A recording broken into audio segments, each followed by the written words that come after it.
na nichukue fursa hii kukushukuru sana mkurugenzi mkuu wa shirika la World Vision Tanzania na timu yako yote kwa kunipa heshima hii kubwa ya kuwa mgeni rasmi katika hafla hii ya uzinduzi wa mkakati wa Jubilee ya shirika la World Vision Tanzania kwa mwaka 2026 mpaka mwaka 2030.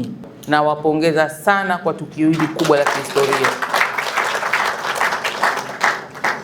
Kwa dhamana niliyopewa ya usajili na usimamizi wa mashirika yasiyo ya kiserikali likiwemo shirika letu hili la World Vision Tanzania, natambua sana mchango mkubwa unaotolewa na mashirika haya yasiyo ya kiserikali hapa Tanzania katika kusukuma maendeleo na ustawi wa jamii.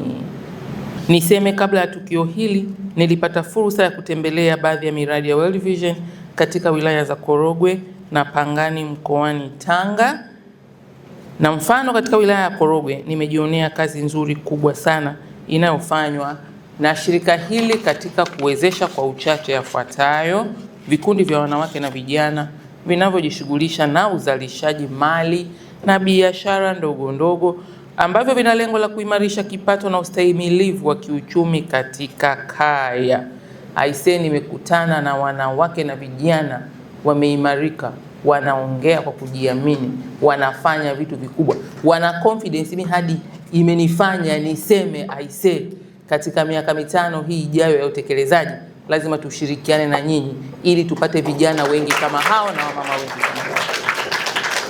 Katika kipindi cha miaka miwili, yaani 2024 hadi Januari 2026, mmeweza kutumia zaidi ya shilingi bilioni 3.5 za Kitanzania kwa kuwafikia walengwa zaidi ya 15,000. Hizo ni wilaya 2 tu katika wilaya za mradi 4 za mkoa wa Tanga. Maana tukiongeza sampo ya mkoa wote wa Tanga na tukachukua Tanzania nzima, mikoa yote mnakopita zaidi ya mikoa nafikiri 16 mko huko. Hizi hela ni nyingi sana.